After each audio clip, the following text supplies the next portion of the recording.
England goes into full lockdown, and within days the data that put it there is being ripped apart. The US presidential standoff gets uglier as President Trump alleges widespread fraud, and Europe faces serious conflict over political Islam in the wake of recent terrorist attacks. My name is Mallen Baker. This is the Mallen Baker Show.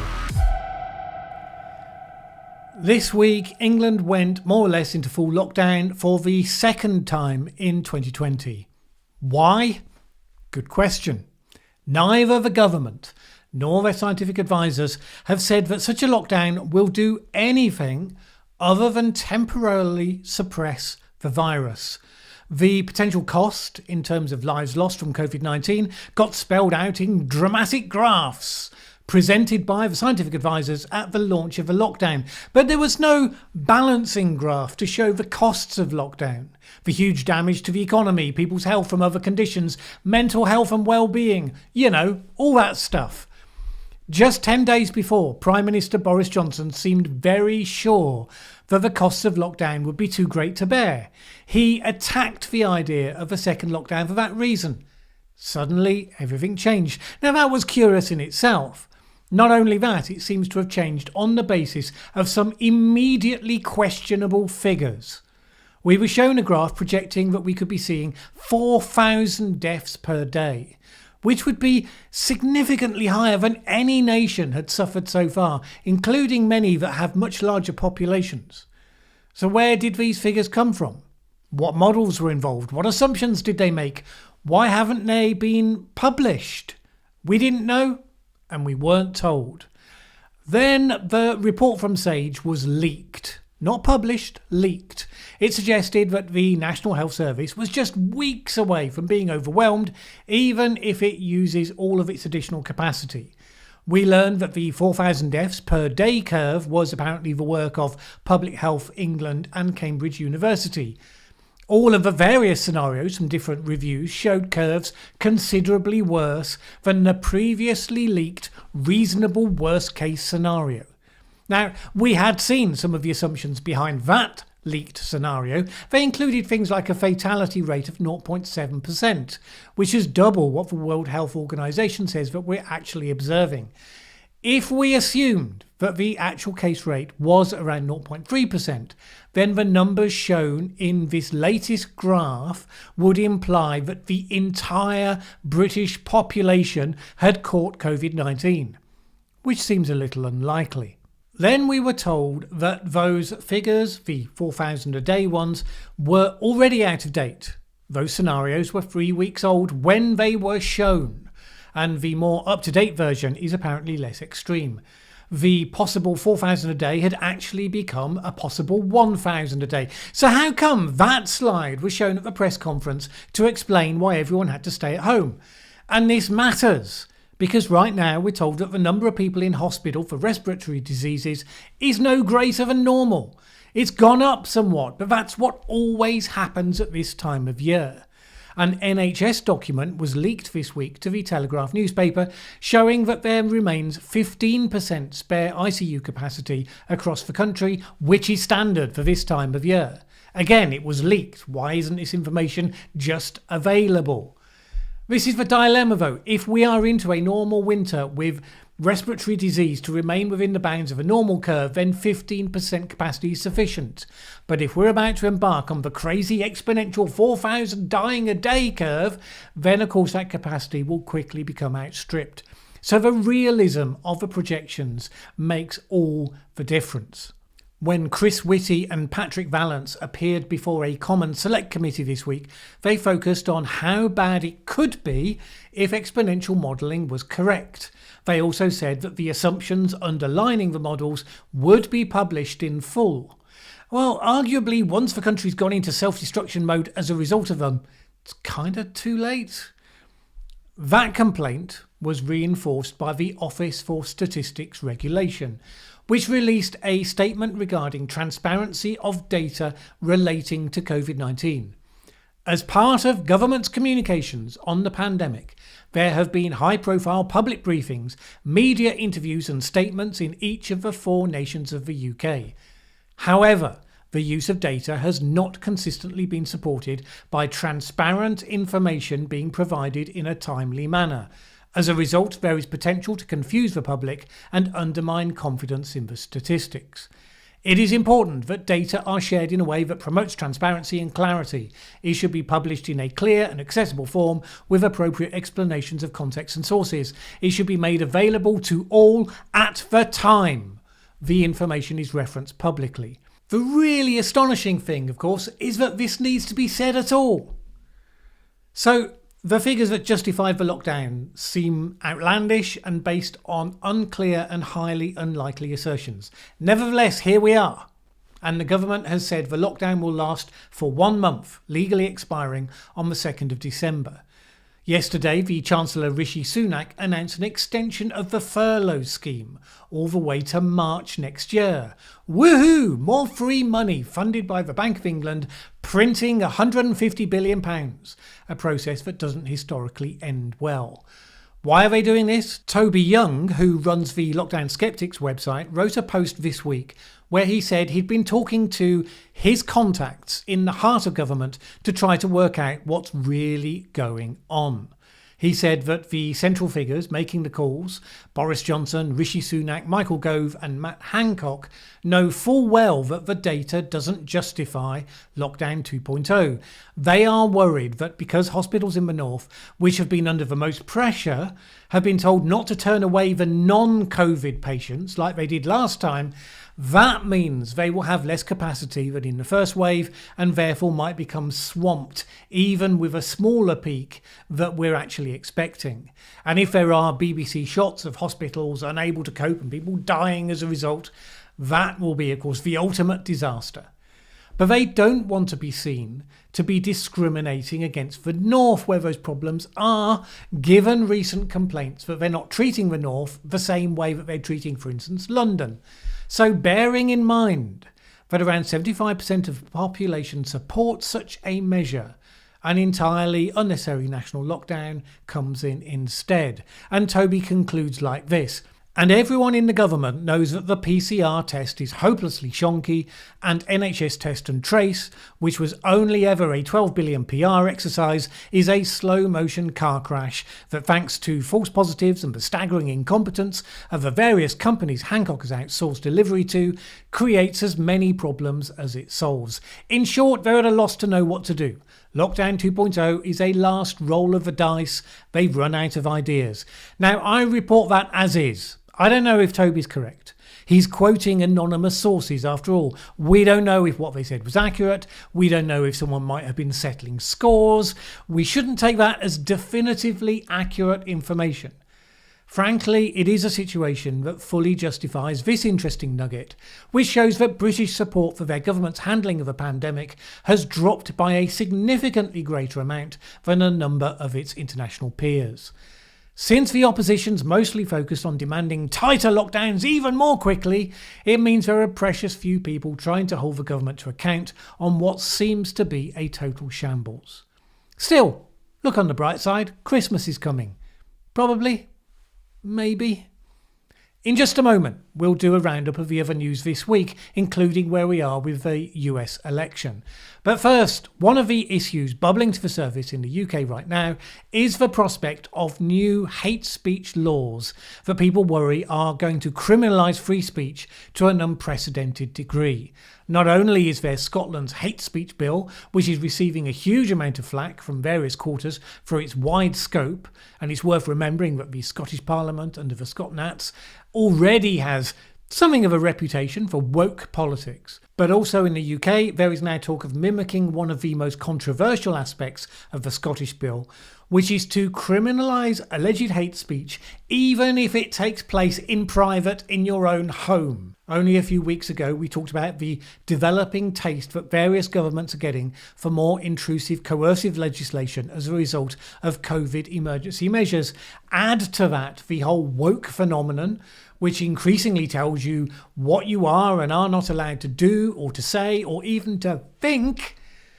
Are these new legislative moves a dangerous ratcheting up of the action against basic freedoms, or is it all being a bit overblown by drama merchants and really what's proposed is actually quite justified? I'll be looking into that question in detail next week on this channel. Watch out for that video, which will be published at 7 p.m. UK time on Monday the 9th of November. If you're concerned about how democratic governments are taking more and more liberties with free speech, then you'll want to join me then on Monday 7 p.m. See you there. At the time of shooting this, the most likely outcome seems that Joe Biden will finally limp over the line in the closest US election since 2000.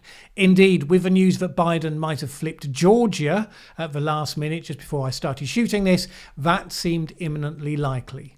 Trump's legal team is challenging any and all potential irregularities in the counts in the swing states, although there doesn't seem at the moment to be a single challenge that's considered likely to overturn any of the results. Regardless of that, Trump made an address to the American people, playing fully and squarely into the nightmare scenario I described in the last video, saying that he'd won the vote easily, the other side were attempting to steal the election. That is probably the most irresponsible statement a sitting president could possibly make. By all means, draw attention to problems. By all means, refuse to concede until every legal avenue has been exhausted. But claiming fraud without evidence, knowing that many in your base will take that as true, regardless of the absence of evidence, that really is the slash and burn approach. Everyone on each side needs to be keeping calm, letting the legal process do its thing. There is a system and really it works. That said, mood in the wider Republican Party is reportedly a lot lighter. Having faced the prediction of a total wipeout, Republicans are taking solace from the fact that keeping the Senate means that all those floated plans to pack the courts, abolish the filibuster, pass huge spending programs funded by tax increases, those are pretty much dead in the water. Secondly, the massive overperformance of the Trump campaign over what the polls predicted, some are saying that's provided the party with a vision of its distinctive offering for the future. The transferable parts of Trumpism, the focus on jobs, the rallying of an enthusiastic base who want to be proud of America, big into personal freedom, opposed to growing intersectional narratives, those are things they believe they can build on for future election success. In contrast, Democrats are deeply unhappy, having persuaded themselves a landslide was coming and a chance to radically change the system. The realisation sunk in they can't now do any of those things, even with Joe Biden in the White House. A caucus call between House Democrats was leaked yesterday, showing the furious reactions to the election failures. Virginia Representative Abigail Spanberger was reported as saying, "We lost races we shouldn't have lost. Defund the police almost cost me my race because of an attack ad.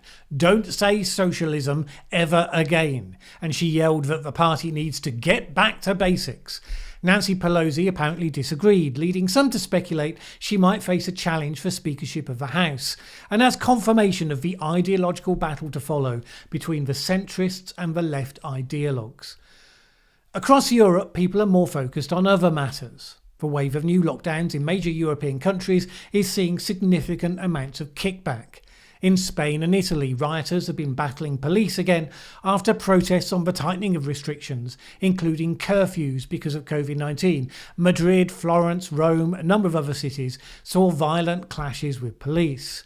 Both countries, of course, were largely peaceful through the lockdown last time. In Germany, thousands have been protesting against lockdown measures, although so far they've been somewhat more restrained. Some are not happy that key figures in the government have been blaming the citizens for not obeying the rules for recent increases.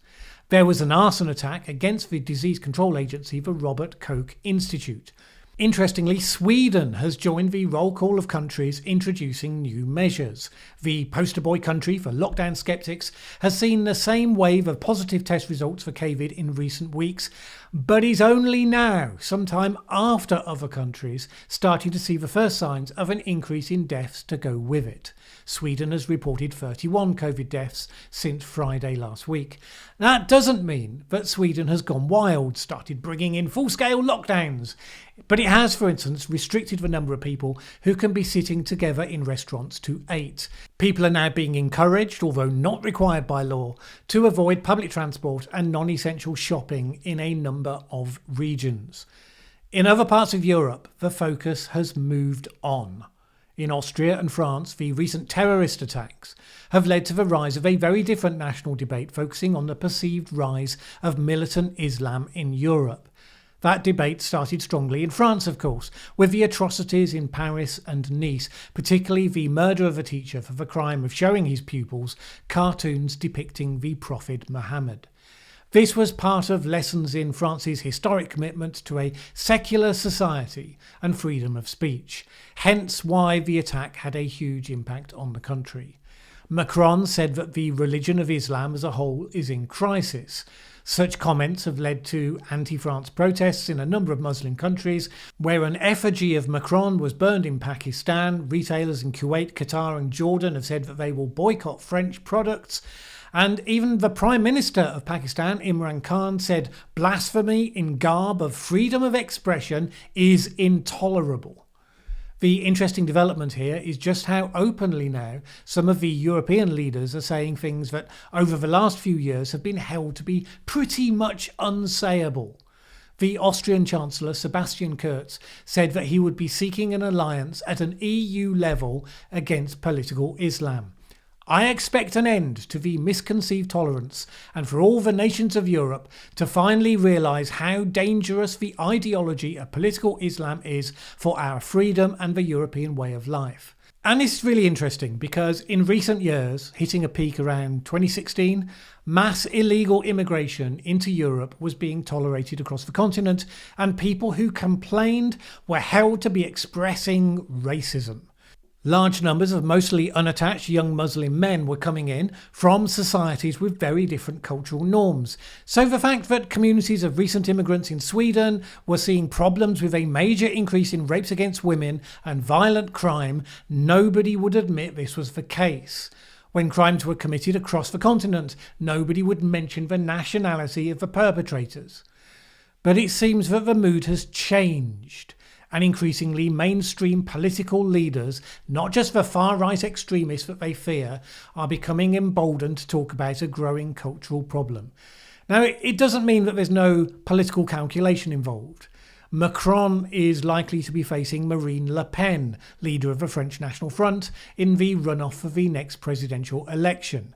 Tacking to the right and being strong on Islamist terrorism is politically calculated, particularly as Le Pen is being criticised on her own side for being too soft on Muslims, as she tries to present herself as mainstream enough to be elected. Macron is now calling for an end to the Schengen Agreement on free movement of people across Europe, which is a fascinating post-Brexit moment. If Europe had done that several years ago, Brexit might never have happened. But that's a whole other question. Now, in just a moment, we'll respond to a couple of your comments and finish with a final thought for the week. But first, you're probably aware that when it comes to taking action on the zero carbon future that numerous countries, maybe even the US soon, are signing up to, there are various technologies that people are getting very excited about. One of these is hydrogen power.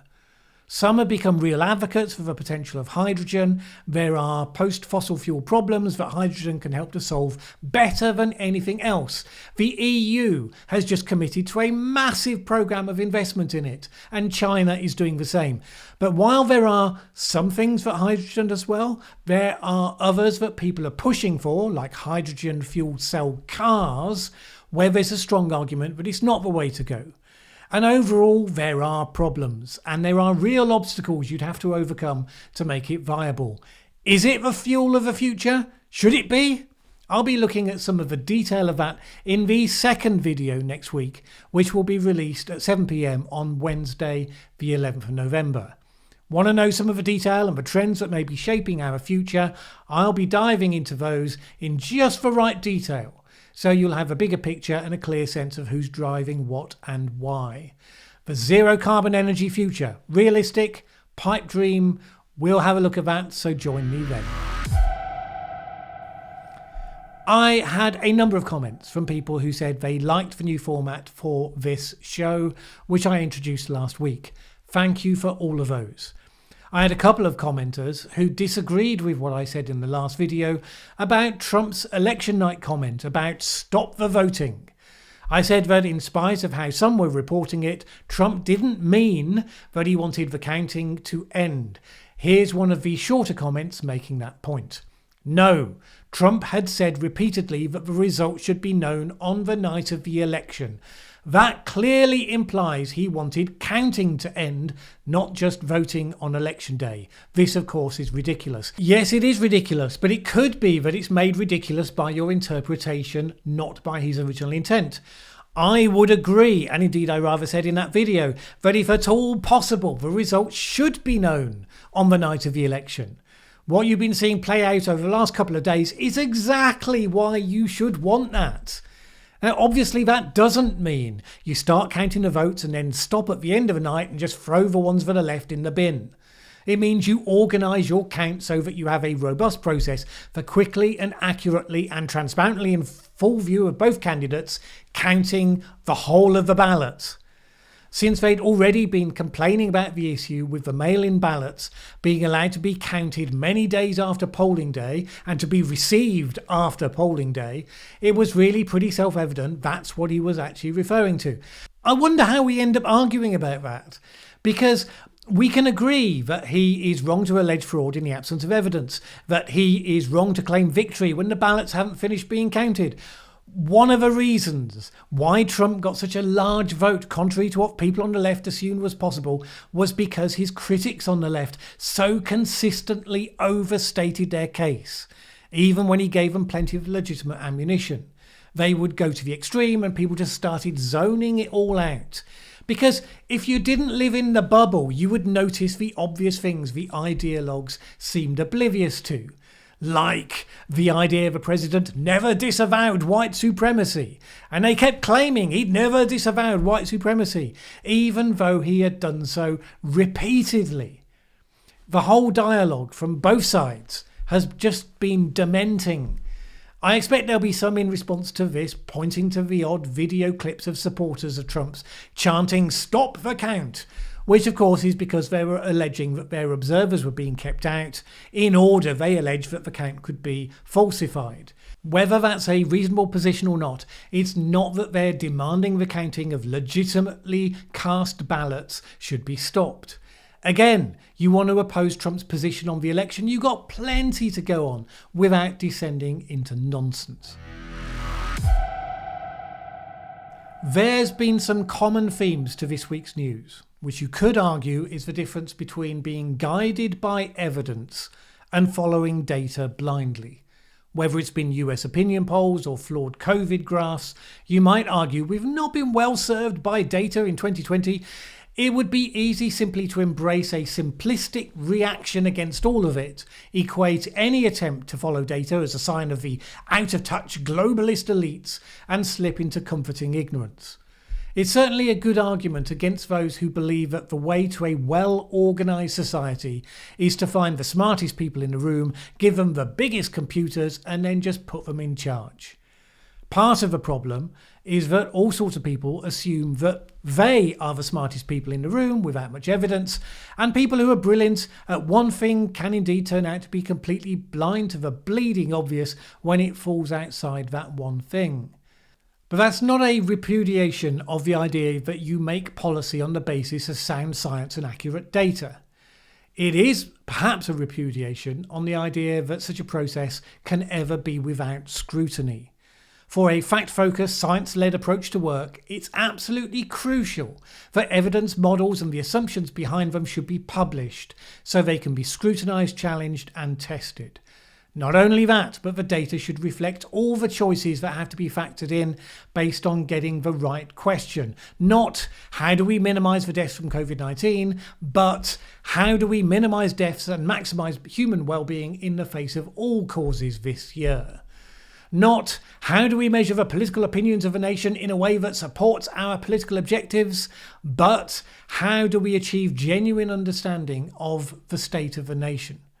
That last one particularly important in a country that is split into two halves that so little understand what motivates each other. Where we're seeing real problems in all of this is where there is a blatant use of data as a PR tool to justify what's already been decided to do, rather than deciding what to do based on the data. We're seeing real problems in the attempted use of data as a process of infantilizing us, telling us that we don't need to see the detail behind the graphs, we don't need to exercise critical thinking, we just need to give our consent. Some of my viewers will then immediately jump up and say, and yet, Mallen, you believe the data on climate change, and it's the same thing. No. And yes. The climate data is published, assumptions, evidence and all. It can be and regularly is challenged. Specific challenges, not the lazy rhetoric about all models are wrong and all that. But they are the same in one sense, and this is something I've said before. The data should be used to inform, not to imply that our agency has to be handed over to the modelers. I trust the data on climate change because when you inspect the science on the questions of detail, it holds up. But robust data can still be used badly. We have to learn from the experiences of 2020 to get better at what we mean by being guided by the science. So long as it's a fig leaf for what political activists or governments would choose to do anyway, then it needs some serious kickback.